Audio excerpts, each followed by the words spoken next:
Alright, saya telah pun mendapat signal daripada Al-Fadhil Ustaz. Kita jemput Ustaz masuk ke dalam. Assalamualaikum warahmatullahi taala wabarakatuh. Assalamualaikum warahmatullahi wabarakatuh. Alhamdulillah. Apa khabar Ustaz? Alhamdulillah. Sihat Ustaz Alhamdulillah. Ustaz, ni Brother Zul. Allahu Akbar. Aduh. Allahu Akbar. Hilang balik. Jatuh pula Ustaz. Mana nyangka Ustaz? Ya Allah. Dia okey dah Ustaz. Okey. Alright. Baik, alhamdulillah. Ni Ustaz dekat belakang saya ni Zolpen. Oh, madam. Baik. Okey, kita mula Ustaz ya. Ya, insya-Allah. Bismillahirrahmanirrahim. Alhamdulillahirabbil wassalatu wassalamu ala asyrafil anbiya'i wal mursalin wa ala alihi washabbihi ajma'in. Allahumma iftah alaina hikmataka wanshur alaina min khazaini rahmatika ya arhamar rahimin. Rabbi shrah li sadri wa yassir li amri wa hlul 'uqdatam min lisani yafqahu qawli. Amin.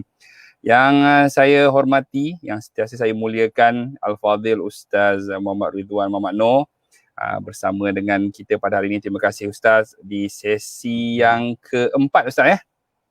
Ya, keempat insya-Allah. Sesi yang keempat. So kalau tak silap saya, betulkan saya kalau saya salah Ustaz, kita dah dikongsikan dengan Ustaz dua tanda-tanda orang munafik menurut Al-Quran dan Sunnah. Yang pertama dulu Ustaz beritahu malas, tanda-tandanya adalah malas beribadat kepada Allah Subhanahu Wa Taala. Dan yang kedua, tanda-tanda orang munafik ini adalah dia lupa kepada Allah Subhanahu Wa Taala. So kami pun dah tak sabar-sabar nak mendengar apakah selebihnya tanda-tanda orang-orang munafik ini insya-Allah Ustaz. Tanpa membuang masa lagi, saya serahkan majlis kepada Al-Fadhil Ustaz Muhammad Ridwan Muhammad Noor. Dipersilakan. Bismillahirrahmanirrahim. Alhamdulillah. Alhamdulillahilladzi khalaqal mauta wal hayata liyabluwakum ayyukum ahsanu amala wa huwal ladzi dzul ghafur. Asyhadu an la ilaha illallah wa la syarikalah wa asyhadu anna Muhammadan abduhu wa rasuluh. Subhanaka la ilma lana illa ma 'allamtana innaka antal alimul hakim.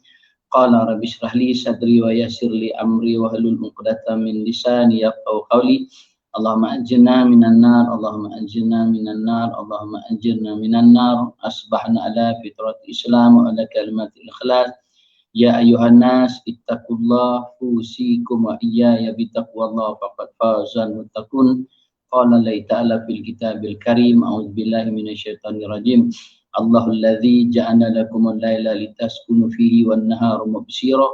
Innallaha la fadlin 'alan nasi walakinna asyaran nasi la yashkurun. Shadaqallahul azim. Terima kasih pengurusi majlis kita untuk yang kesekian kalinya. Mana ini jawatan tetap pada pengurusi majlis ini. Dan sahabat-sahabat daripada warga Telkom yang dirahmati Allah. Assalamualaikum warahmatullahi wabarakatuh. Waalaikumsalam warahmatullahi wabarakatuh. Pertama dan selamanya kita merafakkan setinggi-tinggi syukuran kepada Allah Subhanahu Wa Taala di atas segala nikmat yang dianugerahkan pada kita, nikmat kehidupan, disihatkan daripada segala kesakitan, dilapangkan daripada segala kesibukan dan diberikan kekuatan, taufik dan hidayah Allah Subhanahu Wa Taala menghimpunkan kita pada tengah hari ini saat orang lain berada di luar untuk jamuan makan tengah harinya. Kita ambil peluang pada waktu ini untuk berada di alam maya, mana canggihnya sains dan teknologi, duduk dalam satu kuliah kirah majlis ilmu yang mana pastinya kita mendapat rahmat daripada Allah Subhanahu Wa Taala, dan mudah-mudahan pertemuan kita pada tengah hari ini mengundang barakah Allah Subhanahu Wa Taala. Alhamdulillah masih lagi diberikan kehidupan oleh Allah Subhanahu Wa Taala untuk meneruskan perjalanan hidup kita. Dan hari ini kita telah pun berada pada hari yang ketiga dalam bulan September 2020 masih Allah Subhanahu Wa Taala bersamaan dengan 15 Muharram 1442 Hijriah Allah Subhanahu Wa Taala. Dan mudah-mudahan segala ibadah yang telah kita sempurnakan, amal baik yang telah kita usahakan di sepanjang kehidupan kita diterima, dicatatkan di antara amal-amal soleh yang kita usahakan untuk melayakkan kita ke syurga Allah Subhanahu Wa Taala. Dan mudah-mudahan kita memulakan langkah kita pada pada tahun yang baru ni, tahun Hijrah 1442 ni, pada jalan yang lebih mendekatkan kita pada Allah Subhanahu Wa Taala. Dan berdoa mudah-mudahan Allah Taala terima segala ibadah kita pada tahun yang lalu, kemudian diterima lagi ibadah-ibadah kita pada tahun-tahun yang berikutnya, kemudian disediakan pada kita satu tempat untuk berada di jannah Allah Subhanahu Wa Taala, insya-Allah. Amin. Tuan-tuan, puan-puan, muslimat rahmatullah. Bila masuk bulan Muharram ini, kita tak boleh lupa pada satu peristiwa besar yang berlaku terhadap junjungan besar kita Nabi Muhammad sallallahu alaihi wasallam. Itu tentang peristiwa hijrah. Dan bersamaan juga dengan peristiwa hijrah ni, kita juga menyambut kemerdekaan kali yang ke-63. Yang ini susunan Allah Subhanahu Wa Taala. Wa makaru wa makarullah wallahu khairul makirin. Kita merancang dan Allah Taala juga merancang. Pastinya perancangan Allah tu lebih baik, lebih sempurna dan lebih tersusun, lebih hebat daripada perancangan manusia. Yang berpuasa dalam bulan Muharram ini silakan. Hari ini hari yang ke-8. Kalau kita berpuasa pada Khamis yang lalu. Bukan senang nak dapat puasa 8 hari berturut-turut dalam bulan Muharram, tapi tahun ni Allah Taala beri kesempatan kepada kita. Dalam waktu-waktu PKP ni, ujian COVID-19 ni, Allah Taala beri kelebihan bagi mereka yang nak menggandakan ibadah puasa mereka masing-masing. 8 hari bukan mudah. Yang nak puasa, yang tak puasa pun tak apa. Jangan marahkan orang yang puasa. Orang yang puasa jangan marahkan orang yang tak puasa. Pilihan pada tangan kita. Itu je. Cuma dalam waktu-waktu ini, tuan-tuan, ada orang yang berpandangan apa sahaja yang Nabi tak buat dalam hidup ni dia perkara bid'ah. Ada yang kata Nabi tak sambut hari Ashura ni, Nabi tak sambut. Bahkan yang buat sambutan hari Ashura ni adalah puak-puak daripada kaum-kaum daripada Syiah Islamiah. Ada yang kata macam tu. Itu pandangan dia, berdasarkan dengan pengajian dia. Zaman kita ni yang berlaku macam ni lah. Apa sahaja yang Nabi tak buat, maknanya dia bid'ah. Bila bid'ah itu adalah satu perkara yang sesat, dan setiap yang sesat itu tempatnya di neraka Allah Subhanahu Wa Taala. Itu kita zaman kita hari ni. Maknanya hari ni kadang-kadang ukuran ilmu itu diukur daripada sijil yang kita ada. Bukan daripada ilmu, ibadah, amalan yang kita ada. Baru mengaji 4-5 tahun di luar negara, dia menyalahkan imam-imam yang terdahulu. Hadis itu salah, hadis ini salah. Nabi tak buat, bila Nabi tak buat dia bid'ah, bila bid'ah itu disesat, bila sesat itu ke neraka Allah Subhanahu Wa Taala. Betul, bila kita mengaji sirah, bermulanya kalender Islam ini disusun oleh Sayyidina Umar Al-Khattab. Bukan Rasulullah, bukan Abu Bakar, tapi disusun kalender Islam hijrah ni pada zaman Sayyidina Umar Al-Khattab. Dia yang susun daripada Muharram sampailah Zulhijjah. Sampai dia yang susun. Bahkan ada pula perayaan-perayaan yang disambut dalam bulan-bulan yang tertentu. Salah tak? Salah tak? Yang susun ni, yang buat ni Sayyidina Umar, bukan Haji Umar. Itu zaman kita. Maknanya kalau Nabi tak buat, benda bid'ah. Kena ingat satu perkara. Ada juga beberapa perkara yang bukan perbuatan Rasulullah, tapi Nabi terima. Nabi kata baik, Nabi kata teruskan, bahkan memberikan kelebihan bagi orang yang melakukannya. Kena ingat, bukan hadis ini dia adalah perbuatan Rasulullah, dan hadis ini juga adalah perkataan Rasulullah. Tapi hadis juga ada sebagian ulama yang mengatakan dia juga adalah perbuatan dan percakapan daripada sahabat. Walaupun Nabi tak buat, tapi sahabat buat. Zaman kita macam tu lah. Tak boleh tahlil, tak boleh talqin, tak boleh baca Yasin malam Jumaat. Habis tu kalau semua tak boleh, apa yang boleh bodoh? Dia kata. Kalau semua tak boleh, apa yang boleh? Tak boleh talqin, tak boleh tahlil. Tahlil bukan sebut nama orang. Tahlil bukan sebut nama Guru Yahya, Guru Yahya. Tu ya bid'ah.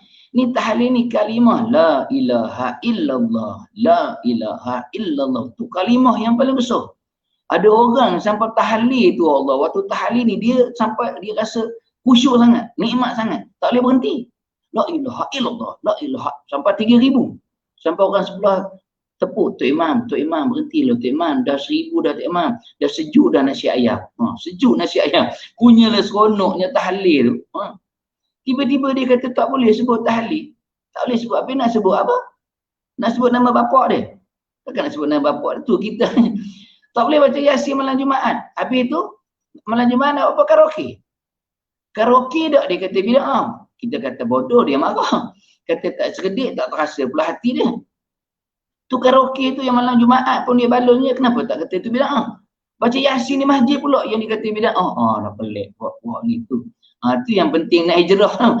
Tu yang penting 63 tahun dah merdeka dah. 63 tahun takkan lah. Maknanya belum sampai pada satu tak kita hijrah. Belum sampai satu tak yang namanya kita merdeka. Rasanya tak baca kitab ni. Ini kupas ini je. Tak apa kot ya. Kupas ini boleh je ya. Macam mana pengurusi? Boleh pengurusi ya? Boleh. Tak ada masalah Ustaz, insyaAllah. Tu. Nak bagi faham, nak bagi faham. Saya beri contoh perbuatan sahabat yang bukan perbuatan Rasulullah yang dia jadi keistimewaan bagi itu umat Nabi Muhammad sallallahu alaihi wasallam. Rasulullah dalam hadis dan sirah menceritakan memulakan semayang dengan doa iftitah.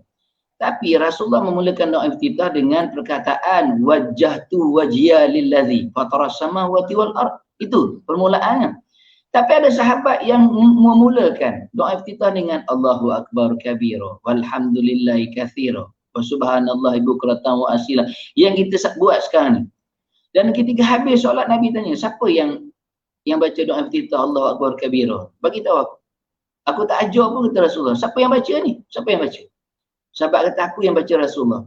Kata Rasulullah, waktu kamu baca tu Allah Ta'ala buka sudah luarnya pintu langit Allah Subhanahu wa taala. Maknanya bukan perbuatan Nabi. Tapi betul sahabat, tapi Nabi kata okey, boleh. Bahkan lebih baik lagi. Allah Ta'ala buka pintu langit Allah. Ketiga mana kita baca Allahu Akbar kabira. Waktu doa iftitah. Bukan perbuatan Rasulullah, tapi perbuatan sahabat. Takkan Nabi nak kata bid'ah? Nabi tak kata bid'ah pun. Bahkan baik kata Rasulullah. Maka hari ni kita sambung terus. Sampailah anak cucu kita, sampailah kiamat dunia ni. Memulakan doa iftitah dengan Allahu Akbar kabira. Yang kedua. Ketika mana dalam solat juga, waktu kita rukuk, bangun daripada rukuk pergi ke iktidal, betul? Kita baca apa? Ada sahabat yang baca Sami Allahu liman hamidah, Rabbana lakal hamdu, hamdan kathiran, tayyiban, mubarakan fi. Dia tambah tu. Sama juga Nabi tanya, siapa yang baca? Aku tak ajar apa? Siapa yang baca? Sahabat ni bila sebut itu dia takut sebab menambah-nambah. Kata Rasulullah, siapa yang baca? Kata sahabat, aku yang baca wahai Rasulullah. Kamu tahu tak kata Rasulullah, waktu kamu baca tu berebut-rebut malaikat nak catat pahala yang kamu baca. Maknanya Nabi suka, Nabi tak marah pun. Kenapa tak kata bid'ah? Kenapa tak kata bid'ah? Bahkan hari ni ada orang yang sambung Rabbana lakal hamdu. Kita nak sami Allahu liman hamidah, Rabbana lakal hamdu, sambung dengan hamdan katsiran thayyiban mubarakan fi. Boleh sambung semua tak ada masalah. Bahkan dicatatkan pahala oleh malaikat Allah Subhanahu wa taala. Berebut-rebut malaikat nak catat pahala. Tak ada bid'ah apa? Bukan perbuatan Rasulullah. Nabi setuju je. Guna contoh yang ketiga. Ketiga mana dalam peristiwa Isra' wal Mi'raj. Ketiga mana dalam peristiwa Isra' wal Mi'raj. Waktu Nabi naik ke Sidratul Muntaha, Allah Subhanahu wa taala diberdengarkan pada Rasulullah bunyi tapak kaki Bilal bin Rabah yang ada dalam syurga Allah Subhanahu wa taala. Kejut Rasulullah. Itu bunyi tapak kaki Bilal tu, wahai Jibril. Benar kata Jibril. Nanti bila turun ke dunia, tanya pada Bilal, apa amalannya? Nabi tanya pada Bilal, wahai Bilal, waktu aku Isra' dan Mi'raj, Allah Ta'ala perdengarkan tapak kaki kamu dalam syurga Allah Subhanahu wa taala.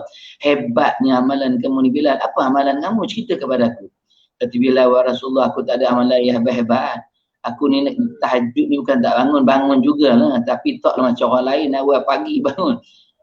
Tapi ada satu amalan yang aku tak pernah tinggalkan. Apa dia kata Rasulullah? Solat sunat wuduk 2 rakaat, itu je. Bila dia berwuduk, lepas dia berwuduk, dia buat solat sunat wuduk 2 rakaat. Kemudian dia sambung kerja. Tak kira lah dia kerja di Selcom ke, tak kira lah mana, TMB ke, DBI ke mana.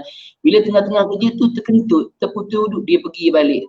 Berwuduk, kemudian dia buat lagi solat sunat 2 rakaat. Kemudian dia sambung balik kerja. Itu je dia buat. Ada? Jenis Selcom sini ada? Jenis tu? Tak ada dah, kita kalau dah kentut tu pakai sudah lah. Gila amalan dia apa? Amalan dia. Nabi tak buat pun. Nabi tak buat pun. Tapi Bilal buat. Tapi ada Nabi marah. Nabi kata, jangan buat lepas ni Bilal. Semua tu bid'ah sebab aku tak buat. Ada? Tak. Bahkan Allah Ta'ala beri kelebihan. Ada. Didengarkan tapak kaki Bilal di mana? Di dalam syurga Allah Subhanahu wa taala. Maka hari ni kita boleh buat tak? Boleh buat. Sebab perbuatan, walaupun bukan perbuatan Rasulullah, tapi perbuatan para sahabat yang Nabi tak larang. Maknanya bid'ah ni benda yang Nabi Tak buat yang kita buat yang mendatangkan salah daripada segi syariat yang ditinggalkan oleh Rasulullah tu namanya bid'ah. Tapi kalau benda yang baik, walaupun Nabi tak buat, dia baik, maka itu tidak dianggap sebagai bid'ah. Bergaduh lah kita hari ni. Bergaduh kita hari ni. Suami isteri bergaduh. Suami isteri bergaduh. Isteri dia berguru dengan ustaz-ustaz yang baru balik pada luar negara ni. Kita tak kata semua, ada yang jenis tu. Yang kata itu bid'ah, ini bid'ah. Yang malam Jumaat tak belajar Yasin. Suami pula mengaji dengan ustaz yang kampung-kampung, Ustaz Ridwan, Ustaz Asri Al-Mangkori, ustaz yang mangkor-mangkor, Ustaz Uri, tu ustaz-ustaz yang kita panggil ustaz-ustaz ni caca ayam ni. Ngaji dengan ustaz-ustaz tu, ustaz ni kata tak apa, bolehlah kita baca Yasin pada malam Jumaat. Isteri kita mana boleh abang? Saya mengaji dengan ustaz saya tu PhD dalam bahagian hadis, faham ni? Kalau faham bagus. Dia PhD dalam bahagian hadis. Dia khabar orang mana ada hadis yang Nabi buat ni, baca Yasin pada malam Jumaat. Kena ingat bang, yang Nabi tak buat tu bid'ah. Semua yang bid'ah tu adalah sesat, dan setiap yang sesat tu tempatnya dalam api neraka Allah. Abang bertaubatlah bang. Saya tak nak abang masuk neraka bang. Taubatlah bang. Tak payahlah pergi lagi malam Jumaat ni baca Yasin. Tu isteri. Bergaduh sampai tak tidur sama pun. Isteri tu dalam bilik, suami terbungkang depan TV. Tapi suami ni dia tetap bertahan, dia pergi juga mengaji, duduk juga di masjid pada belajar baca Yasin. Kemudian tanya pada seorang ustaz. Seorang ustaz ni kata tak apa, nanti balik ni kamu jawab macam ni dengan isteri kamu. Maka dia balik rumah pada malam Jumaat lepas dia baca Yasin tu, isteri kata, abang, bukan saya dah pesan ke abang, tak ada baca Yasin malam Jumaat ni, bid'ah semua, sesat, masuk neraka. Suaminya kata, betul wahai isteriku, kamu betul. Kali ni abang taubat sungguh-sungguh pada Allah. Abang tak nak lagi duduk dalam perbuatan yang bid'ah. Abang tak nak lagi. Terima kasih dah sebab nasihatkan abang. Isteri pun sujud syukur. Terima kasih abang, saya syukur sangat pada Allah. Abang dah taubat daripada perbuatan abang. Ya, yang baca Yasin pada setiap malam Jumaat. Tapi abang nak minta sayang, tolong abang satu perkara. Tolong apa bang? Tolong sign borang ini, dia kata. Tolong sign borang ni. Borang apa? Nikah seorang lagi.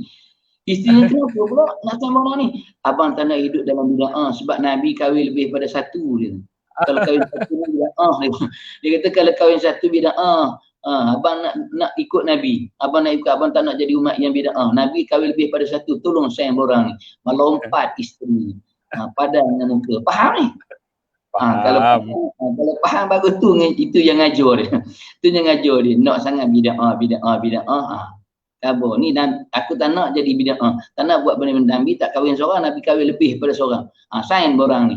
Terketar-ketar sign. Koyok tu. Tahu marah. Tu jenis tu. Yang menyusahkan kita ni lah. Yang menyusahkan kita orang-orang yang ada ilmunya. Kemudian dengan ilmu tu dia menyusahkan orang yang di bawah kita. Sebab tu kita dah merdeka 63 tahun dah. Tuan-tuan, hijrah ni kita dah baca lama dah. Apa yang kita nak hijrahkan dalam hidup kita? Apa yang kita nak merdekakan diri kita? Dengan merdeka yang Allah Ta'ala bagi. Allah akan tanya pada kita nanti, apa pengisian merdeka yang aku bagi pada kamu? Tuan-tuan, saya nak kongsikan pada tuan-tuan merdeka ni, istilah merdeka ni. Istilah merdeka ni bukan saja-saja. Ya, waktu ketika mana diisyarkan negara kita diberikan kebebasan untuk apa? Untuk buat pentadbiran sendirilah. Maknanya bebas untuk sendiri.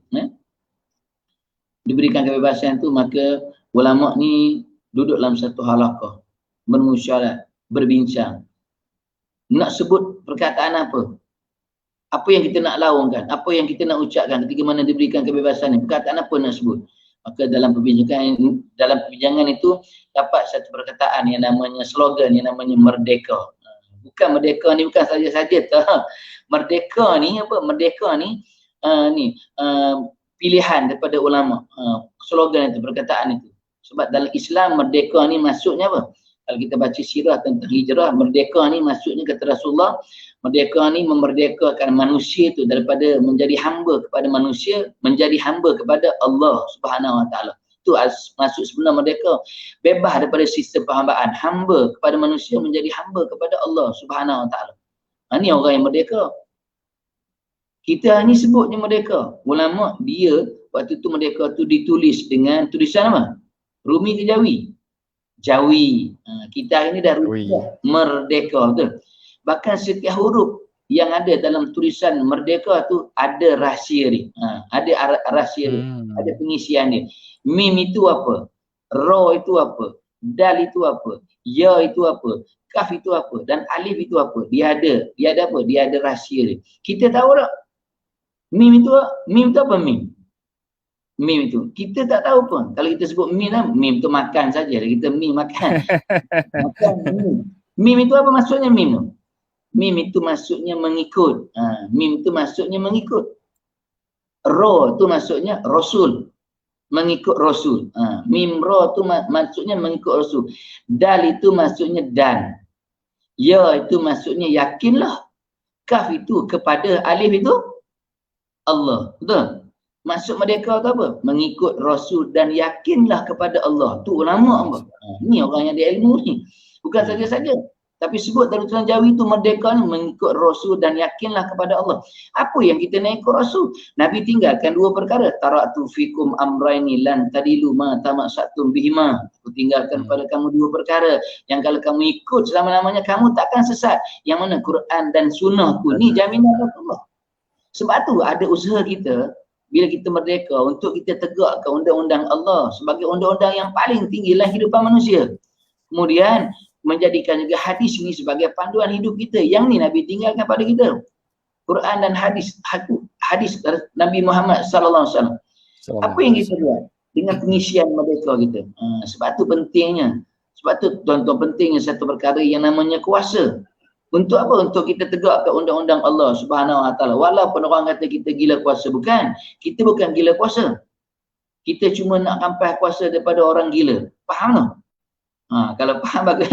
Kita bukan gila kuasa, tapi kita nak kampas kuasa daripada orang gila untuk tegakkan undang-undang Allah Subhanahu Wa Taala. Bukan sebab tu dalam bulan hijrah ni, dalam bulan merdeka ni, saya nak ajak tuan-tuan, kita hijrah. Kita merdekakan diri kita pada 5 perkara. Tu je, jangan banyak-banyak, 5 je. Kalau buat banyak sangat, tak buat 5 je. Apa yang kita nak hijrahkan? Apa yang kita nak merdekakan? Yang pertama sekali, bukan kata saya, kata ulama, kata para ulama, merdekakan, hijrahkan diri kamu daripada golongan atau kumpulan manusia-manusia yang jahil kepada manusia-manusia yang berilmu. Itu yang pertama. Hijrah daripada orang-orang yang jahil kepada orang-orang yang ada ilmunya. Dia ada beza. Dia ada beza orang-orang yang jahil dengan orang yang berilmu. Dia ada beza situ. Memang tugas kita ni untuk cari ilmu Allah Subhanahu Wa Taala. Tanpa ilmu, kita akan mudah hanyut dalam kehidupan kita ini. Sebab tu Nabi tinggalkan banyak sangat hadis tentang ilmu. Sebab tu Nabi dalam satu hadis kata langsung, jangan biarkan sehari pun yang berlalu dalam hidup kamu tanpa duduk dalam satu majlis yang mengundang rahmat, barakah Allah Subhanahu Wa Taala. Antaranya majlis ilmu. Sebab tu hari-hari kita buat kuliah tazkirah majlis ilmu ni. Walaupun sekarang dah boleh dah kuliah di masjid, di surau tu, maghribnya boleh, subuh, tapi buat je kuliah online ni. Sebab apa? Sebab nak duduk dalam kuliah tazkirah majlis ilmu. Mungkin ada antara kita yang bila habis je kuliah ni kan, maghrib tak pergi surau. Betul? Maghrib tak pergi surau.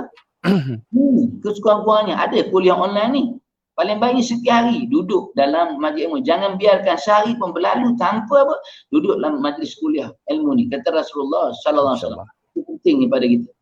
Sebab tuan-tuan, saya ingat ada kata ulama, bila kita bertemu dengan orang yang lebih pandai pada kita, maka ambillah satu ilmu pada dia.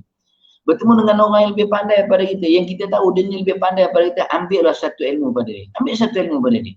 Dapat satu ilmu pun tak apalah. Dapat satu ilmu, dapatkan satu ilmu. Sebab tu bila kita dengar ada tuan-tuan guru yang turun di tempat kita, maka pergilah. Yang boleh hadir kuliah, sila hadir kuliah. Ada ulama-ulama hebat turun, datang ambil barakah tu. Ambil barakah. Apatah lagi kalau dia ulama, kalau tuan-tuan guru, sebab dia ada barakah di situ. Sebab saya ingat dalam salah satu kitab Syekh Daud Al-Fatani, kelebihan di antara kelebihan orang yang bersama dengan ulama ada 4. Ada 4. Maknanya kalau kita dengar ada ulama yang hebat-hebat turun, maka pergi. Sebab di yaumul mahsyar nanti kata Allah dalam kitab Syekh Daud Al-Fatani itu, Allah akan tanya pada manusia yang waktu tu dalam perjalanan yang menuju ke neraka Allah Subhanahu Wa Taala. Kata Allah, wahai malaikat, tanyakan pada si Fulan, tanyakan pada hamba itu. Apakah yang dia buat mengenai ulama? Apakah ada atau tidak dia menghargai bersama-sama dengan ulama waktu hidupnya dekat dunia? Memang Allah ni Maha mengetahui lah. So malaikat jalan ke tugasnya. Maka ditanya pada manusia yang dalam perjalanan yang menuju ke neraka Allah Subhanahu Wa Taala. wahai manusia, atas perintah Allah aku akan tanyakan pada kamu mengenai ulama. Apakah waktu di dunia yang pertamanya kamu pernah ingat, hafal pada nama-nama ulama? Ada tak? Kalau ada, bukakan ikatan yang berada di lehernya, ikatan yang berada di lengan, di tangan dan kakinya, bawa dia menuju ke syurga kata Allah. Hanya hafal nama ulama je. Tu hebatnya, hafal nama ulama je. Ada jaminan ke syurga. Kita hafal nama ulama. Apa ada nama Imam Syafi'i? Imam nama betul ingat tak nama Imam Syafi'i? Oh ingat. Saya Ustaz. Muhammad bin Idris nama dia ke? Tak apalah kalau hafal nama Imam Syafi'i pun jadi. Kita kalau tanya lain, hafal tak nama pelakon yang membintangi filem 7 Hari Mencintaimu? Hafal pelakon utama Syukri Yahya, Siti Saleha, Wan Syarmila, Syahzuan Zulkifli, Kaza, Liza Abdullah, Yasmin Hamid, Syahrudin Tambi. Lebih daripada 6 hafal. Apa Ustaz? Kalau tanya nama pemain bola sepak, nama artis semua hafal. Artis yang masih lagi single, tiada pasangannya, Mia Lofa, Aida Jebat, Emma Maembung, Ernie Zakri, Nabila Rosali, Ukasha Sandroh, Nilidia Sandroh, hafal semua. Tapi tanya nama para ulama, kata orang Parik sampai terberok. Kata orang Parik tu jenis. Maknanya hafal nama ulama, ada harapan ke syurga Allah Subhanahu. Sebab tu bila bertemu dengan orang yang lebih pandai daripada kita, maka dapat satu ilmu pada dia. Kalau tak dapat hafal nama dia, alhamdulillah. Yang pertama. Yang kedua, Allah akan tanya, malaikat akan tanya, pernah atau tidak kamu duduk dalam satu majlis yang dikendalikan oleh para ulama? Duduklah majlis yang dikendalikan oleh para ulama. Dia sampaikan tazkirah, kuliah, ceramah, kita duduk di situ dalam majlis itu. Ada harapan untuk syurga. Yang ketiga, pernah atau tidak kamu duduk satu tempat tinggal, satu taman dengan para ulama? Kalau tak ada, sebab tu tuan-tuan, sekarang ni kalau nak cari tempat, tengok dulu. Banyak ada ustaz duduk di situ. Banyak ada tuan-tuan guru duduk di situ. Cari duduk situ, ada keberkatan. Sebab tu Nabi pernah pesan pada kita. Kalau tuan-tuan pergi mana-mana tempat, kalau kita pergi mana-mana tempat, singgah dulu di surau dia. Singgah dulu di masjid dia. Tengok kalau masjid itu, surau tu diraikan, maka boleh beli rumah situ. Buatlah tempat kediaman di situ. Tapi kalau kita pergi ke masjid, pergi suraunya pun murah, masjidnya pun murah, maka jangan buat tempat tinggal di situ. Sebab kata Rasulullah, hati bagi kampung, hati bagi taman ni adalah masjid dan surau ni. Tu. Kalau masjid dan surau tu dimeriahkan, diimarahkan, maka kita boleh beli rumah di situ. Boleh duduk di situ selama-lamanya. Tapi kalau masjid pun orang pun datang lebih kurang je.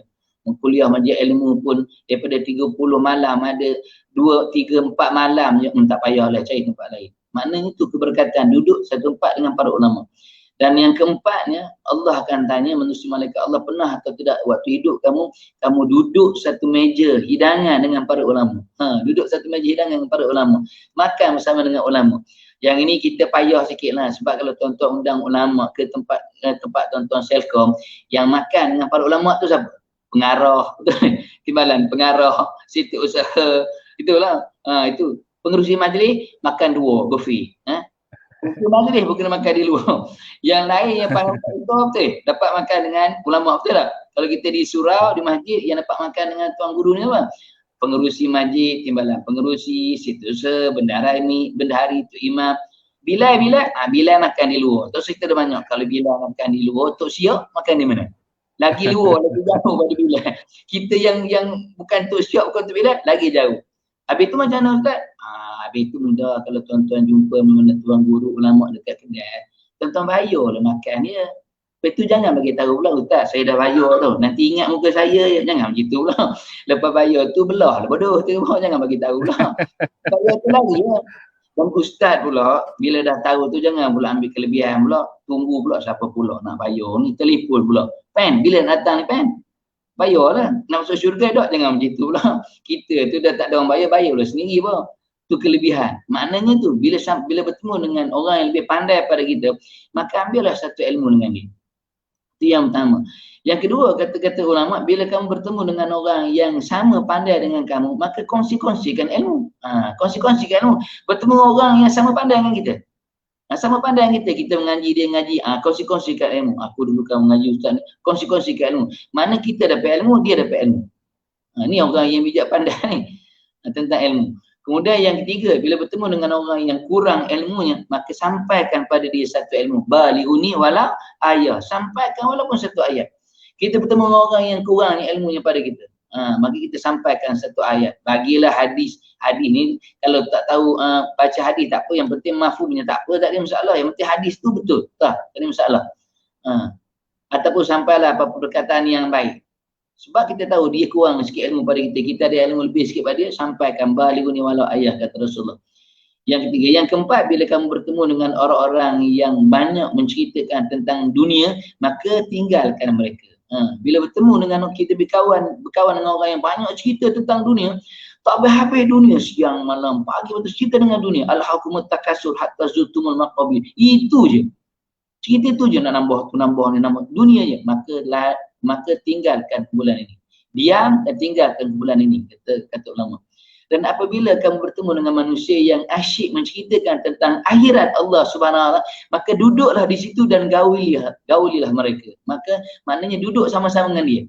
Orang yang cerita tentang akhirat je, sikit-sikit akhirat. Yang ini kita ambil peluang duduk dengan dia. Gaulilah kumpulan-kumpulan ini. Jenis orang ni, orang yang bijak dengan sebab tu hijrah yang pertama, kita merdekakan kita daripada orang-orang yang jahil. Duduk pada mana? Pada orang-orang yang mencari ilmu agama Allah Subhanahu Wa Taala. Kul hal yastawina la ya'lamun walazina la ya'lamun, kata Allah. Ya, apakah sama orang-orang yang berilmu tu dengan orang-orang yang tidak berilmu? Pasti takkan sama. Dia ada beza di situ. Maka hijrah yang pertama, kita merdekakan diri kita daripada golongan orang-orang yang jahil kepada golongan orang-orang yang mencari ilmu dalam hidupnya. Itu yang pertama. Itu pun dah setengah jam dah. Oh, ni bayar lebih ni. Kemudian yang kedua adalah hijrahkan diri kamu dan merdekakan diri kamu daripada orang-orang yang berdusta kepada orang-orang yang berkata benar. Hijrah daripada orang-orang yang berdusta kepada orang-orang yang berkata benar. Kita ni bila sebut dusta bukan dengan mulut dah, dengan jari je dusta kita. Sebab tu Rasulullah pernah pesan pada sahabat yang dalam perjalanan daripada Madinah menuju ke Mekah dalam peristiwa hijrah, bila dah memeluk agama Allah Subhanahu Wa Taala, antara yang Nabi pesan dalam perjanjian Aqabah yang pertama, Nabi pesan ada 6 syarat, ada 6 isi kandungan dalam Aqabah yang pertama. Antara salah satu syarat yang kelima yang kena, Rasulullah, jangan sekali-kali kamu menabur fitnah. Yang ni kita tegur sebab ni dusta. Kita dah orang yang berdusta. Kita baca pun kitab ni tanda-tanda orang-orang munafik. Antaranya orang munafik tahu bila berkata dia dusta. Diberi janji, dikhianati. Kemudian dimungkiri. Beri janji, diberikan amanah, dikhianati. Kita takut kita salah satu pada tu. Belum yang 50 ni lagi. Maknanya dengan mulut. Jangan kita melakukan dusta, pembohongan. Apatah lagi fitnah dan sebagainya. Dan juga yang keenam tu kata Allah, jangan ribah mengumpat. Kita ni mungkin orang yang dalam hidupnya ada dusta kita. Ada fitnah kita. Fitnah yang bukan dengan mulut tapi fitnah dengan jari. Ini zaman kecanggihan sains dan teknologi ni. Itu bahayanya. Mana jaga mulut kita daripada dusta, bohong, adu domba, fitnah dan sebagainya. Apatah lagi fitnah. Sebab fitnah ni bahayanya lebih besar daripada membunuh. Bahkan Rasulullah juga pernah melalui satu zaman fitnah. Bila mana isterinya difitnah pada ketika itu. Kalau tuan-tuan pernah baca sirah, cerita tentang Safwan, seorang pemuda yang difitnah dengan Siti Aisyah. Tinggal dua orang ni di tengah-tengah padang pasir. Dua orang ni tinggal di tengah-tengah padang pasir. Waktu tu fitnah ni datang melanda. Dan Rasulullah juga terkesan. Dan Rasulullah takkan cerita apa-apa, takkan mengeluarkan apa-apa daripada bibirnya, melainkan bila turunnya wahyu Allah Subhanahu Wa Taala. Nabi diam. Selagi tak turun wahyu, Nabi diam. Dan memang lama. Peristiwa itu berlaku lama. Allah Ta'ala tak turunkan wahyu nak tengok macam mana manusia. Menjalar fitnah tu. Sampai satu Madinah cerita tentang Safwan dan Aisyah. Yang dikatakan melakukan perkara sumbang dan sebagainya. Itu fitnah. Zaman kita pun sama tak macam tu. Kita ni fitnah saja. Sebab tu apa yang datang dalam telefon kita jangan sebar-sebarkan dulu. Betul? Sebab kita tak pasti benda tu betul-betul. Kita takut fitnah. Dekat dunia pun kita tak mampu nak jumpa dia untuk minta maaf, apatah lagi di akhirat Allah Subhanahu Wa Taala. Habis amalan kita nanti, habaan mansuro. Perkara baik yang kita buat habis. Didakwa satu-satu. Akhirnya kita tahu kita jadi orang yang paling miskin di dunia. Walaupun di akhirat, walaupun di dunia kita orang paling kaya. Tapi dia manusia paling miskin sebab didakwa oleh orang yang kita fitnah. Safwan ni kalau dalam cerita sirah tu punya lebaiknya manusia, didikan dari Rasulullah. Waktu Rasulullah ni tinggal berdua tu, dia hanya suruh Siti Aisyah naik di atas unta tu dan dia bawa unta tu. Dia turun, maknanya dia tak naik sekali, dia jalan kaki pegang tali unta tu. Hebatnya Safwan ni, dia tidak pun menoleh ke belakang untuk berkata-kata dengan Siti Aisyah. Dia tak toleh belakang pun, dia hanya cakap aja, Aisyah, kalau perlukan sesuatu, kalau perlu kita berhenti, bagi tahu, aku akan berhenti. Kata Aisyah, tak, teruskan perjalanan, jangan berhenti. Kalau ada keperluan yang penting, Musa sangat bawa aku bagi tahu. Dia tak toleh belakang pun. Punyalah hormatnya dengan Siti Aisyah, isteri pada Rasulullah sallallahu alaihi wasallam. Untuk apa? Untuk mengelakkan fitnah. Walaupun tinggal berdua, punyalah jaga adab tu. Kita hari ni macam mana? Naik kereta macam mana naik kereta? Naik kereta yang depan tu bukan isteri kita pun. Orang lain. Boleh tak timbul fitnah? Boleh timbul fitnah. Walaupun kakak ipar kita sekali. Walaupun kakak ipar kita tak boleh duduk depan sebab boleh menimbulkan fitnah. Melainkan kalau dalam satu kereta tu lebih pada 2 orang. Ada 2 orang lagi duduk belakang, perempuan. Tak apa, kita seorang lelaki. Tapi kalau berdua, boleh naik kereta, boleh. Syaratnya seorang depan, seorang belakang. Betul? Walaupun kakak ipar kita. Sebab untuk apa? Mengelakkan fitnah yang mungkin berlaku pada kita. Punya baiknya. Tu baiknya Safwan tu. Nak tunjukkan adab yang Nabi ajar. Dia hanya bawa je, tarik tali unta tu tanpa menoleh ke belakang. Sebab tu kata orang tu orang yang nama Wan-Wan ni memang baik. Nama Wan-Wan memang baik. Safwan ke Ridwan ke Azwan ke Ikuan memang baik-baik. Kalau nak percaya lah, tak percaya pun tak apa. Tu jenis punyalah sampai ke fitnah. Maknanya Nabi pesan kita ni, kita keluar daripada orang yang suka bercakap dusta, bohong, adu domba, fitnah, riba, mengumpat dan sebagainya. Keluar pada orang yang berkata-kata benar. Betul? Yang berkata-kata benar. Hanya cerita tentang hak agama Allah Subhanahu Wa Taala. Yang benar tetap benar, yang salah tetap salah. Walaupun dalam gurauan, kata Rasulullah, walaupun dalam gurauan jangan sekali ada bohong. Walau dalam gurauan pun Rasulullah dia ada gurauan dia, tapi Nabi bergurau yang betul. Nabi tak ada bergurau yang salah. Pernah Nabi bergurau, kata Rasulullah ni ibu tak dalam syurga nanti takkan ada perempuan setua ibu. Sebab betul kata Rasulullah, sebab dalam syurga nanti semua orang akan dimudahkan oleh Allah Subhanahu Wa Taala. Perempuan umur 17 tahun, lelaki umur 13 tahun.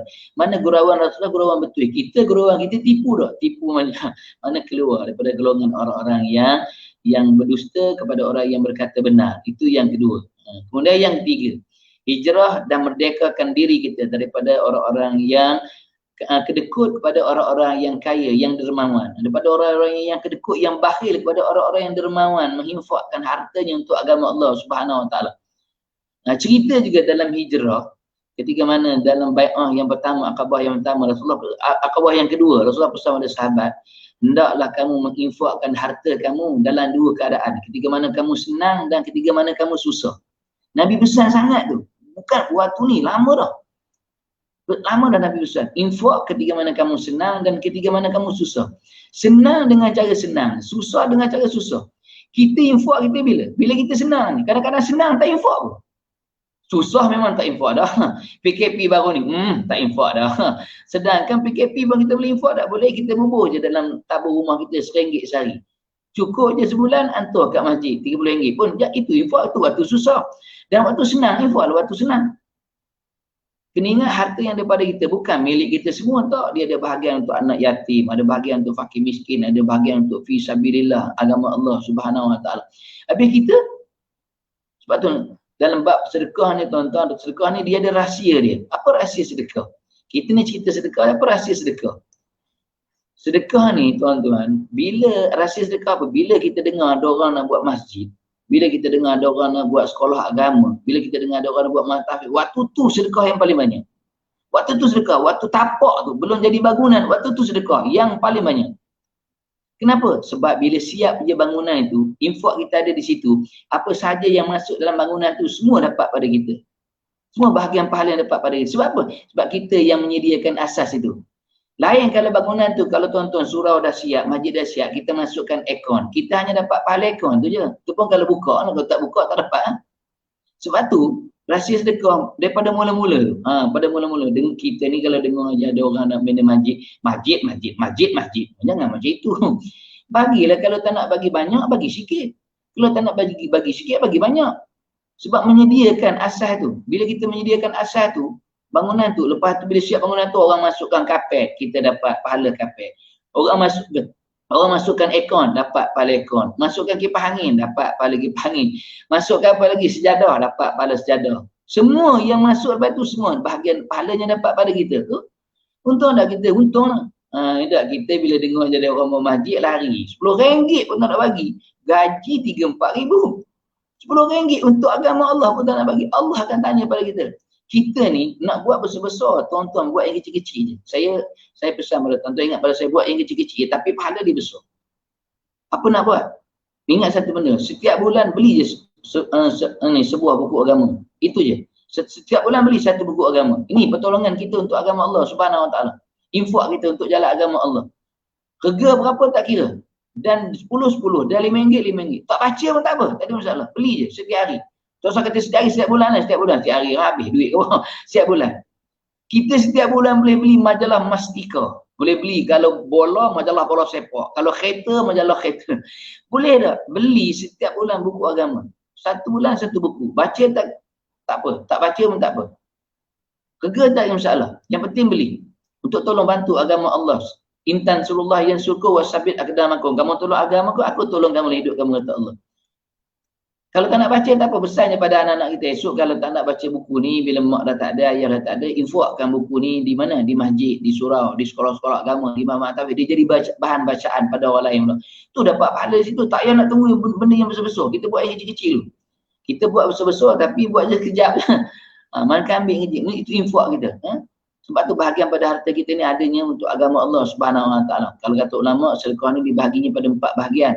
Yang pertama kita panggil sahyun, 1/10 harta yang daripada kita ni 1/10 tu untuk agama Allah.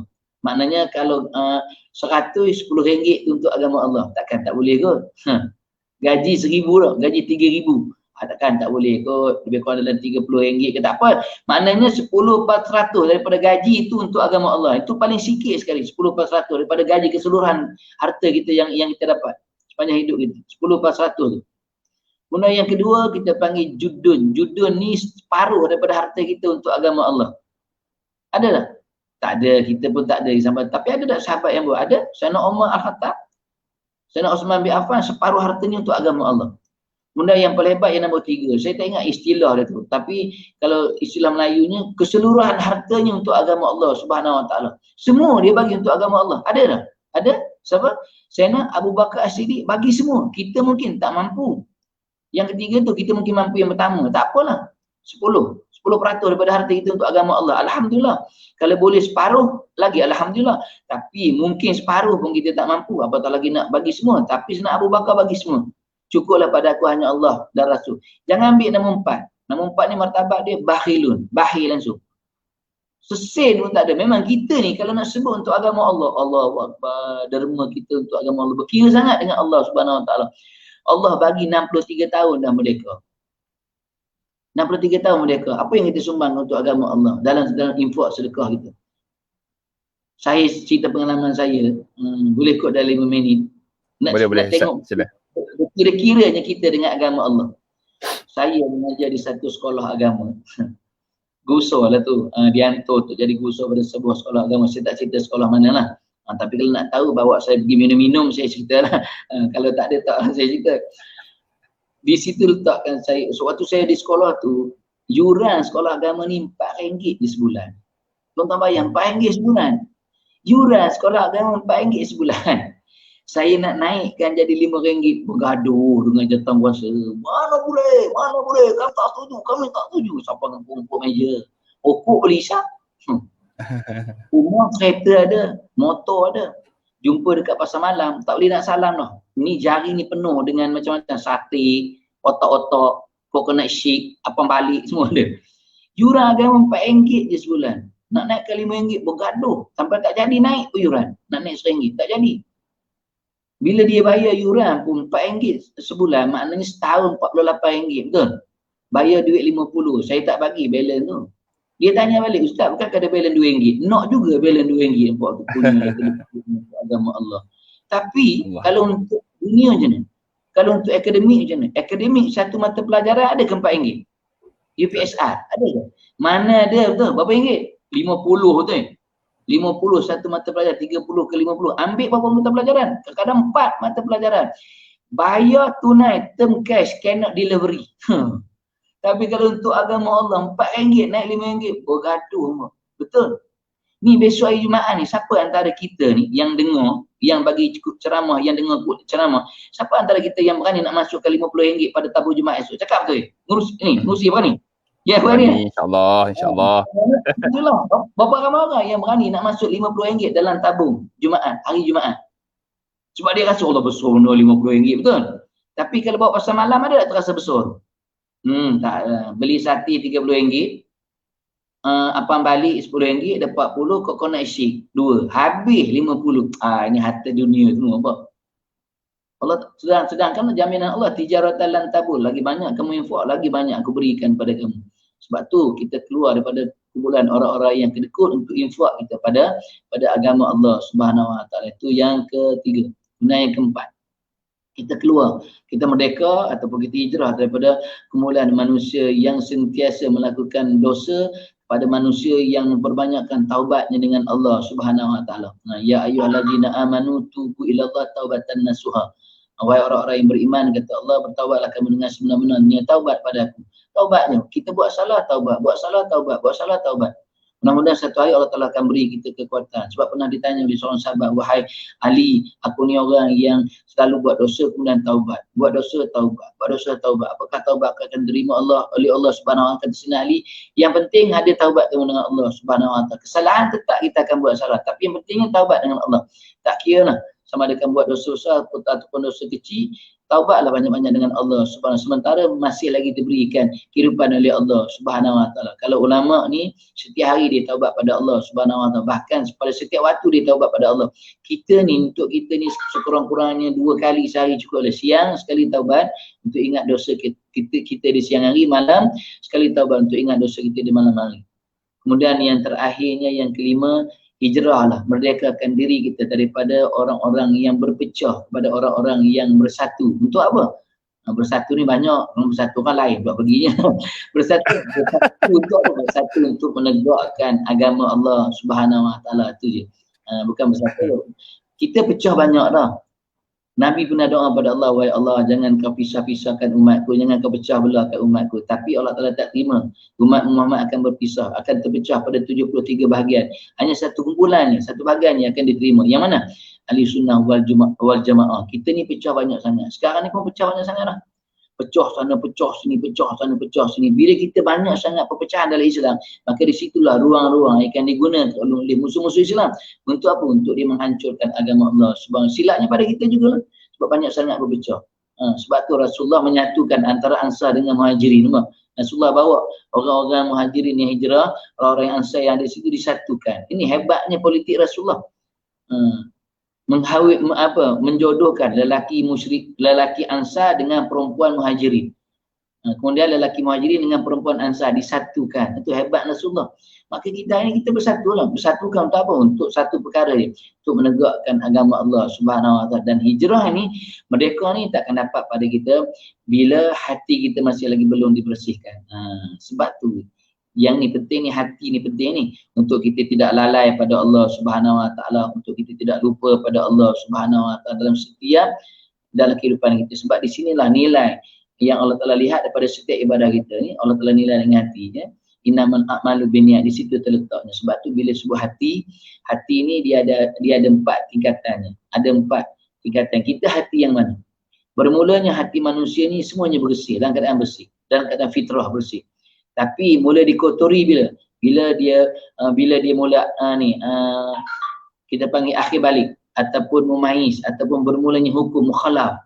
Bila bermula tu, maka di situlah akan terdapat tumpuk-tumpuk atau bintik-bintik hitam yang boleh mengotorkan hati manusia yang asalnya dia bersih. Sebab tu bukan mudah nak jaga hati ni. Sebab hati tu ada 4 tingkatannya. Yang pertama, kata ulama, yang pertama hati yang berpenyakit. Yang ni kita takutnya hati yang berpenyakit ni. Mula hati kita bersih lah, kemudian dapat penyakit. Penyakit hati. Penyakit hati ni macam-macam lah hati yang ada penyakit. Hati yang penyakit ni macam mana? Ada kata ulama hati yang penyakit ni kadang-kadang kita ambil contoh orang yang sekejap okey, sekejap ida. Sekejap duduk dalam kuliah, sekejap ida. Sekejap solat, sekejap ida. Sekejap tutup aurat, sekejap ida. Kalau datang kuliah pun pilih-pilih ustaz, pilih-pilih guru. Aku kalau ustaz ni aku malas. Aku kalau ustaz ni best. Ustaz ini kalau cakap sikit gelak, cakap dengan orang ini seronok. Dia pilih-pilih guru. Padahal duduk dalam kuliah tazkirah majlis ilmu. Ada yang peliknya, ada yang boleh datang ke masjid untuk solat Jumaat maghrib, tapi habis maghrib balik rumah. Tu lagi pelik. Datang balik waktu isyak, ada tak? Saya banyak kali kuliah, saya memang ada jumpa orang jenis macam tu. Waktu pergi semua solat maghrib tu, ya Allah ramainya jemaah, kita kata seronok kalau kuliah macam ni. Tapi bila waktu kuliah kan, daripada puluhan, 60, 70 dah tinggal dalam 15, 20 orang je. Yang lain tu balik. Yang peliknya isyak datang balik. Tu pelik. Waktu ni yang dikatakan waktu tu hati sakit tu. Kenapa tak duduk dalam kuliah tazkirah majlis ilmu? Kita boleh berada pada kewajipan yang Allah Ta'ala fardukan kepada kita pada satu perkara, solat. Kemudian tak boleh pula duduk juga dalam perkara yang difardukan, yang diwajibkan oleh Allah untuk duduk dalam kuliah tazkirah majlis ilmu. Melainkan kita ada satu-satu perkara yang penting. Maka tak apalah tinggal. Ini tak isyak orang datang balik. Yang ni mulanya hati berpenyakit. Tu pilih-pilih pula guru, pilih-pilih pula ustaz. Mengaji ni jangan pilih-pilih ustaz, duduk je mengaji, tetap akan ada ilmu di situ, tu je. Yang penting duduk dalam kuliah tazkirah majlis ilmu. Daripada hati yang penyakit naik pada yang kedua, hati yang keras. Jadi hati keras pula. Hati keras, hati yang macam mana? Hati yang ni kita cerita macam mana pun kata orang Paris tak ngombin. Buat nohenya. Kita cerita macam ni, macam ni, macam ni, dia tak tahu. Dia lah dia kata hidup aku, hidup aku. Hidup kamu, hidup kamu. Kubur kamu, kubur kamu. Kubur aku, kubur aku. Soalan kamu, kamu jawab. Soalan aku jawab. Kita bukan mati satu kubur. Tu. Degi. Ada tak jenis syakam? Ada? Kalau ada, Telekom ada je? Ada je mana? Ada kot Ustaz. Tak tahu. Allahualam. Sini tu, nasihat macam mana pun. Allah, dia buat tak tahu je. Degi. Kita nasihat jadi-jadi dia tu, tak payahlah dengan dunia ni, apa lagi nak dok dia degi ke, buat juga parti baru. Nak juga. Faham lah tu. Kalau faham bagi. Atau sini tu degi, kena macam mana keras. Jangan marah. Tu nak bagi ingat pada saya je. Daripada air keras jadi hati yang mati. Qatamallahu ala qulubihim wa ala sam'ihim wa ala absarihim ghisyawah wa lahum azabun azim. Hati itu dimatikan oleh Allah. Sebab apa? Keingkaran pada perintah yang diperintahkan oleh Allah Subhanahu. Ada yang kata ayat tu pada mulanya ditujukan pada iblis syaitan sebab diingkar pada perintah Allah Subhanahu. Iblis ni kalau kita baca riwayat dia ada kepala, dia ada mata, dia ada telinga, dia ada hidung, dia ada mulut, dia ada hati. Allah Ta'ala tutup semua tu sebab keingkaran ni pada perintah Allah Subhanahu. Dan kita takut satu hari nanti hati kita akan dimatikan oleh Allah Subhanahu. Bila hati mati tak ada orang yang boleh buka melainkan hanya Allah Subhanahu Wa Ta'ala. Itu yang paling kita nak hanya satu hati je. Hati mana? Hati yang tenang, hati yang sejahtera, hati yang damai. Ya ayyatuhan nafsul mutmainnah irji'i ila rabbiki radiyatan mardiyah fadkhuli fi ibadi wadkhuli jannati. Wahai jiwa-jiwa yang tenang, kata Allah, kembalilah kamu padaku dalam keadaan yang tenang. Aku redha pada kamu, kamu redha padaku. Tenang ni tuan-tuan bukan sebab jawatan yang ada pada kita. Tenang ni bukan sebab kedudukan pangkat yang ada pada kita. Tenang ni bukan sebab kekayaan yang ada pada kita. Tak. Tenang ni anugerah Allah. Ada orang yang kaya tapi jiwa dia tak pernah tenang. Betul? Ada orang miskin, jiwa dia tenang. Kaya pagi makan pagi, kaya petang makan petang, kaya tak makan-makan. Tapi relax je. Tapi relax, jiwa tenang ni. Hidup taklah kaya mana sangat. Tak sangat. Tapi Allah tengok muka tenang. Allah tenang. Muka dia senang, tenang. Dan seorang pemuda tanya pada seorang ulama. Tuan, kami lihat Tuan ni orang yang wajahnya tenang je. Nak kata Tuan ni kaya sangat. Tak, kami lagi kaya. Harta kami lebih banyak pada Tuan. Tapi kami tengok Tuan ni datanglah apa saja pun. Musibah ke macam, tapi muka Tuan ni tenang. Nampak ketenangan di raut wajahnya. Ini anugerah Allah. Kata beri kami, beritahu pada kami apa rahsia Tuan sehingga Tuan dapat ketenangan yang sebegini. Kata ulama ni jangan tinggalkan 3 perkara. Yang pertama, jangan pernah tinggal membaca Al-Quran. Allah Subhanahu Wa Taala, maknanya hari-hari baca Al-Quran. Kalau kamu tak boleh baca Al-Quran, duduklah dengarlah orang yang baca Al-Quran. Hati akan jadi tenang. Yang kedua, duduklah dalam tazkirah kuliah majlis ilmu, hati akan jadi tenang. Kita kuliah pun tak nak, Quran tak baca. Yang ketiga, jangan pernah tinggal sedekah. Hati akan jadi senang. Kalau tak ada duit pun, kalau ada duit RM1, sedekah 5 kupang. Tak apa 5 kupang simpan. Kalau yakin pada Allah lah. Kita mana berani. Kita baca sirah macam mana Sayyidina Ali bin Abi Talib tu. Habis semua roti dia bagi. Dia tahu yang tunggu di rumah tu jangan main-main. Black bag colour biru. Bagi separuh. Dah beli roti ada sebuku, separuh orang minta dia bagi. Ada lagi separuh orang minta dia bagi. Dia nak makan apa? Tapi Allah Ta'ala takdirkan di rumah dia ada orang hantar 10 buku roti.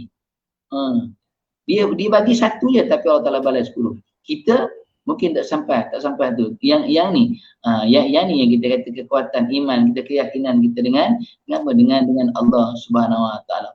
Itu mudah-mudahan dia memberikan petunjuk pada kita untuk dalam bulan hijrah ni, masih dalam bulan Muharram dan dalam bulan merdeka ni, untuk kembali balik pada apa yang ditinggalkan oleh Rasulullah sallallahu alaihi wasallam. Merdeka bukan sekadar di mulut saja, bahkan ada pengisian untuk kita isi, sebab Allah akan tanya. Dengan kemerdekaan ini adalah satu tanggungjawab amanah daripada Allah. Amanah kita dengan Allah, amanah kita dengan Rasulullah sallallahu alaihi wasallam, dan amanah kita pada sesama manusia. Akhirnya semua amanah tu hanya terletak pada Allah Subhanahu Wa Taala. Dengan kena ingat, merdeka ni juga adalah satu amanah yang diberikan oleh Allah pada kita, dan kita akan dipertanggungjawabkan. Tambah-tambah kita ni yang lelaki ni, tuan-tuan yang lelaki je. Merdeka atau tidak kita, kalau dalam waktu kita duduk kuliah, isteri kita di rumah masih lagi lalai dalam urusan agama.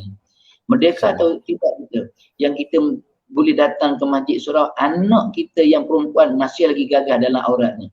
Merdeka atau tidak kita, dalam keadaan kita masih lagi boleh pergi masjid surau, anak lelaki kita belum mampu kita nak bawa dia, tarik dia untuk duduk sama-sama dengan kita di masjid, di surau, dalam kuliah atau dalam masjid ilmu. Yang semua ni Allah akan tanya pada kita. Yang akhirnya merdeka sebenarnya hanya di yauman masya-Allah subhanahu, dalam syurga Allah subhanahu. Di dunia tak ada satu perkataan merdeka pun dalam hidup kita, sebab bila sebut merdeka dia bebas. Bebas ni kata ulama, tak ada kebebasan dalam dunia melainkan kebebasan itu dibatasi oleh kebebasan orang lain. Faham ni? Kalau faham, alhamdulillah. Dah Nabi masuk lebih sejam dah. Kertas sejam dah. Selalu tu lebih kurang dalam 30 minit je kan. 40 minit je. Ni bayar lebih lah ni, alhamdulillah. Alhamdulillah, insya-Allah. Ustaz minta maaf sebab tak buka kitab ni, sebab ambil barakah berada daripada bulan Muharram dan bulan kemerdekaan kita isi. Apa Ustaz, bonus terbaik. Dia juga merupakan majlis ilmu untuk kita pada tengah. Wallahu a'lam. Terima kasih. Sama-sama. Alright. Jazakallah khairan katsira Ustaz. Alhamdulillah, itulah dia Ustaz. Kita yang merancang, Tuhan yang menentukan. Kita merancang nak buka 50 kitab, 50 tanda-tanda. Hari ini kita dapat bonus. Sempena dengan merdeka dan sempena dengan tahun baru awal Muharram, Ustaz mengaitkan dan beri kita ilmu-ilmu. Marilah kita sama-sama, orang kata, berdoa agar kita terletak ataupun digolongkan dengan orang-orang yang hijrah. Macam Ustaz kata tadi, hijrah dari orang jahil jadi orang yang berilmu, dari orang yang berkira-kira jadi orang yang orang kata suka bersedekah, kan, daripada orang yang berpecah belah, insya-Allah kita akan berhijrah kepada orang-orang yang bersatu, insya-Allah. Amin amin ya rabbal alamin. Yang satu benda yang saya rasa bagi saya menarik lah, Ustaz kata kan, kita jangan tinggal 3 perkara. Satu, jangan tinggal baca Al-Quran. Jangan tinggalkan Al-Quran. Kalau tak nak baca pun, Ustaz kata, kita dengar pun alhamdulillah. Yang kedua, kita duduklah, ramaikan majlis-majlis ilmu, taman-taman syurga contohnya, apa yang sedang kita buat sekarang.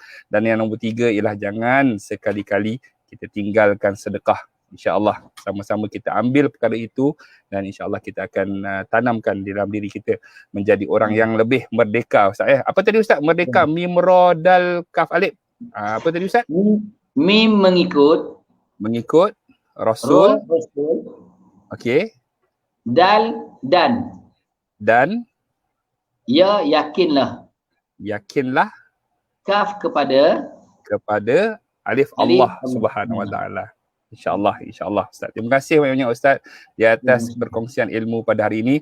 Tentunya yang baik itu datang daripada Allah Subhanahu Wa Taala dan yang buruk itu datang daripada diri saya sendiri. Minta maaf Ustaz kalau ada tersinggung ke apa, kita bergurau macam ni lah Ustaz. Ada banyak lagi ni kita punya session dengan Ustaz ni, insyaAllah. Nanti kita akan berjumpa lagi di lain siaran. Terima kasih banyak-banyak Ustaz. Kita tutup majlis kita dengan tasbih kafarah dan juga surah Al-Asr. Subhanallah. Bismillahirrahmanirrahim. Salam kat sahabat saya. Ustaz, Salam dekat Zulpan. insya-Allah saya sampaikan kepada sahabat-sahabat. Dia ada dia ambil anak kot, insya-Allah. Okey, salam. Okey. Ya, dia kata bila nak friendly Ustaz. Nanti kami akan main dengan tim Pulau Pinang dengan satu tim dengan dia, Lintau. Oh, insya-Allah. Okey Ustaz ya. Terima kasih Ustaz. Assalamualaikum warahmatullahi wabarakatuh.